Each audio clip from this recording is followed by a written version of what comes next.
Bismillahirrahmanirrahim. Assalamualaikum warahmatullahi wabarakatuh. Alhamdulillahirabbil alamin. Allahumma shalli ala sayyidina Muhammad wa ala ali sayyidina Muhammad. Kita kembali lanjutkan pergaulan kita selanjutnya, yaitu tentang gerakan sosial anti korupsi. Jadi kita membahas gerakan sosial anti korupsi. Ini tema kita pada kuliah pada hari ini. Nanti kawan-kawan bisa menambah informasi, membaca atau mendengar berita terkait dengan gerakan sosial ini. Baik, kita bahas dulu dengan temanya itu apa. Nah, gerakan sosial. Apa itu gerakan sosial? Gerakan sosial itu berarti adalah upaya, perbuatan atau gerakan yang dilakukan secara bersama-sama, secara massal oleh suatu kelompok atau kelompok tertentu dalam rangka untuk mengubah suatu kondisi dan keadaan, disebut dengan gerakan sosial. Jadi gerakan sosial itu merupakan suatu upaya yang dilakukan oleh masyarakat atau bahkan suatu negara untuk merubah suatu kondisi tertentu. Nah, terkait dengan tema kita adalah terkait dengan anti korupsi. Berarti gerakan sosial anti korupsi. Berarti kalau mudahnya adalah upaya yang dilakukan oleh masyarakat Indonesia untuk merubah keadaan yang korup menjadi tidak korup atau bahkan berkurang lah, setidak-tidaknya seperti itu. Nah, ini definisi jadi gerakan sosial. Nanti kalian bisa kembali kembangkan tentang definisi ini. Baik, kita masuk ke dalam awal sejarah tentang korup ini. Di awal kita reformasi tahun 1998, kita punya cita-cita adanya good governance atau pemerintahan yang baik. Di antara kita tuntutan kita dulu sebagai warga Indonesia adalah kehilangan atau hilangnya KKN, korupsi dan nepotisme. Ini harapan kita dulu ketika reformasi. Tapi semakin berjalannya hari, semakin tahun berjalan, justru hari ini kembali subur hal yang disebut dengan korupsi itu sendiri. Maka apakah korupsi ini sudah menjadi penyakit atau menjadi budaya di warga kita pada hari ini? Nah, oleh sebab itu kita sering mendengar anekdot atau pembicaraan atau masukan atau ungkapan dari orang-orang yang tak perlu kita dengarkan. Seperti ini kata mereka, korupsi itu mustahil dihilangkan. Kenapa begitu? Karena sudah jadi budaya kita. Nah, ini yang sering kita dengar di media, di berita atau di koran-koran atau di apapun itu. Kita sering mendengar kalimat mustahil korupsi itu dihilangkan di Indonesia ini. Sehingga apa? Kalau kalimat ini kita dengarkan, kalau kita kembangkan, akan mematikan ambisi kita untuk menghilangkan atau untuk mengurangkan korup ini. Sehingga apa? Sehingga kita memiliki mental yang pesimis terkait dengan upaya korupsi ini. Maka oleh sebab itu memberitakan status tentang korupsi ini tidak bisa hilang atau sudah jadi budaya kita, itu sama dengan menjadikan dia sebagai status quo. Apa tuh status quo? Status yang masih dipertanyakan, artinya bisa diperdebatkan. Berarti kalau dia bisa diperdebatkan, maka punya dua kemungkinan, artinya iya atau tidak. Nah, kita tak ingin itu. Kita ingin masalah korupsi ini memang masalah nasional dan itu negatif dan harus dihilangkan dan bisa dihilangkan. Jadi kita optimis dengan itu.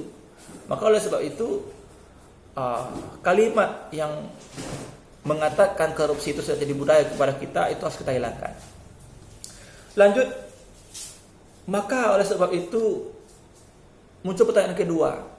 Apakah semua warga Indonesia ini bisa bertindak sebagai seorang koruptor atau buat korupsi lah gitu? Kita temukan bahwa sejarah mencatat 100% orang yang korupsi itu adalah orang yang punya kekuasaan. Ya. Punya kekuasaan yang pertama. Yang kedua adalah punya kesempatan. Nah, dari kondisi ini berarti telah dikeluarkan orang yang tidak punya kekuasaan. Kayak saya bukan pejabat kementerian, saya bukan menteri, saya bukan gubernur, maka dari sisi kekuasaan saya tidak memungkinkan untuk korupsi. Begitupun dengan kalian, orang tua kalian yang petani, guru honor, ya, buruh, nelayan, itu tidak mungkin mereka korupsi. Kenapa? Karena tidak ada kekuasaan yang mereka pegang. Berarti apa? Berarti hipotesisnya itu adalah korupsi itu hanya dijalankan oleh orang yang punya kekuasaan, ya, baik di tingkat pusat ataupun di tingkat daerah. Lalu yang kedua adalah kesempatan. Jadi ada kekuasaan, ada kesempatan. Maka dari sini juga terpilah lagi, artinya tidak semua orang yang punya kekuasaan itu berkorupsi, kecuali mereka yang mau dan mencari kesempatan. Maka kita tidak boleh pesimis juga, menuduh semua pejabat itu jelek, tidak juga, itu tidak tepat. Nah, jadi ada dua. Yang pertama adalah korupsi itu memiliki potensi dilakukan oleh orang yang punya kekuasaan, lalu orang yang mendapatkan kemampuan, kesempatan untuk itu. Kok bisa? Apa hubungannya kesempatan dengan kekuasaan? Saya terangkan dulu. Kenapa bisa ada kesempatan? Karena dia punya kekuasaan. Kekuasaan itu menimbulkan kesempatan yang diciptakan. Kayak hari ini, saya terbuka saja dengan kalian, kasus bantuan dana sosial untuk masalah COVID-19 ini. Itu para penguasa itu bisa membuka kesempatan untuk memanfaatkan dana ini untuk kepentingan, untuk perusahaan, untuk keluarga, atau untuk foya-foya. Itu bisa, dan itu terjadi hari ini. Berarti kesempatan itu diciptakan. Lalu yang kedua, memang diberikan. Nah, ini dia. Jadi ini berbahaya, ya. Ini berbahaya. Nah, di samping itu kita juga punya budaya toleransi yang negatif. Masa iya Pak ada negatif toleransi itu? Iya. Kita terbiasa membagi-bagi uang itu kepada bawahan, kepada kolega. Karena kalau tidak dibagi, berarti dia makan surang. Nah, ini makan sendiri. Artinya nanti kalau ada pejabat yang korupsi, lalu dia bagi-bagi nih. Sehingga apa? Sehingga yang mendapat bagian tertentu tadi itu mereka tidak melapor, tidak memberanikan diri, tidak mencela, dan intinya mereka diam. Nah, kebiasaan membagi-bagi uang itu seperti tikus membagi kue tar atau brownies, kue coklat kepada tikus-tikus yang lain.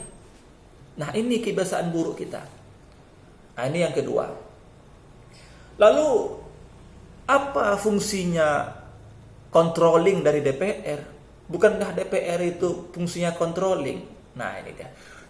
Dari sisi sosial, DPR itu merupakan representatif atau perwakilan dari rakyat yang dipilih melalui pemilihan umum yang diharapkan mereka itu mewakili, memberikan pengayoman dan mengontrol atau controlling kerja pemerintah oleh mereka. Tapi kenapa korupsi masih banyak juga, merajalela juga, tingkat pusat, tingkat daerah? Maka kita tanda kutipkan di sini bahwa ada kemandulan dari fungsi DPR itu sendiri, fungsi legislatif. Ya. Apa kemandulannya itu? Controlling itu. Mereka tidak maksimal dalam menjalankan peran controlling kepada masyarakat karena ada beberapa faktor. Faktor yang pertama itu adalah kita lihat dari sisi sejarah politik anggota DPR itu, banyak dari mereka yang menjadi anggota DPR itu, dan ketika dia menang, mereka menjalin komunikasi, mereka menjalin hubungan dengan orang-orang yang berkuasa. Dengan harapan apa? Dengan harapan nanti ketika ada proyek jalan, proyek sekolah, proyek jembatan, itu melalui tangan panjang mereka. Perpanjangan tangan mereka gitu. Ini nanti bahaya pula nanti saya bilang tangan panjang ya. Jadi seperti itu. Pak, apakah ini karang-karang aja? Enggak karang-karang. Buktinya terjadi kok. Banyak kok pejabat itu yang justru dia punya proyek di negara ini. Proyek pemerintahan, proyek pembangunan jalan, justru melibatkan mereka sebagai kontraktornya gitu. Nah, ini juga menjadi bahan pertimbangan barangkali oleh anggota DPR kenapa mereka tak begitu bersuara. Nanti kalian bisa kembali lagi kembangkan ini lebih lagi. Silakan ini dikembangkan ya. Yang kedua adalah dari sistem pemilu kita secara proporsional, berarti kita adalah memberikan kewenangan yang besar kepada petinggi partai untuk memilih, untuk mengajukan calon mana yang dianggap relevan atau yang dianggap kuat untuk memenangkan konsentrasi pemilu itu. Artinya pengaruh elit politik di partai itu mengajukan orang yang dianggap mewakili partai itu besar. Artinya pengajuan calon pemimpin itu, calon wakil itu tidak dari rakyat, tapi diajukan oleh partai, yaitu para petinggi partai. Maka kalau kita cerna baik-baik lagi, sejujurnya kita ketika memilih anggota DPR itu adalah kita memilih orang yang sudah dipilihkan oleh partai. Saya sekarang Jufri, saya mencalon jadi anggota DPR Dapil Riau contohnya. Saya pastikan rakyat Kampar tak kenal dengan saya. Rokan Hulu, Rohil itu tak kenal dengan saya, apalagi Taluk yang itu ya. Mereka tak kenal dengan saya. Tapi kenapa saya bisa dimajukan mewakili Riau? Karena saya dimajukan atau diidekan oleh partai. Berarti masyarakat memilih wakil yang dipilihkan oleh partai. Nah, ini kondisi kita hari ini. Nanti kalian kembangkan lagi terkait dengan kondisi ini melalui diskusi yang lain atau melalui buku-buku atau teori yang lain. Nah, ini dia berarti kondisi ini membuat hubungan politik antara eksekutif dan legislatif terkait adanya pengayoman atau timbal balik di sini. Sehingga apa? Budaya korupsi itu semakin mengakar dan sulit untuk dikurangi. Nah, oleh sebab itu maka konteks korupsi yang sudah ketahui akar-akarnya adalah memiliki kemungkinan untuk kita cegah atau untuk kita hilangkan. Ini membutuhkan apa, Pak? Ini membutuhkan kerjasama, komitmen yang kuat untuk menciptakan good governance. Apa maksudnya? Masyarakat harus memperbaiki dirinya, memperbaiki mental, tujuan, akhlak, dan lain sebagainya. Lalu mereka berpartai tersebut mereka juga akan mencari kader yang baik, yang bisa dipercaya, sehingga nanti diajukan ke publik, ke rakyat untuk dipilih. Maka terpilihlah pemimpin yang berkarakter, yang peduli dengan negara. Nah, ini dia. Jadi kondisi ini akan terus berputar tanpa adanya kita komitmen untuk kuat merubah ini. Nah, jadi ini yang memicu munculnya gerakan sosial anti korupsi di masyarakat.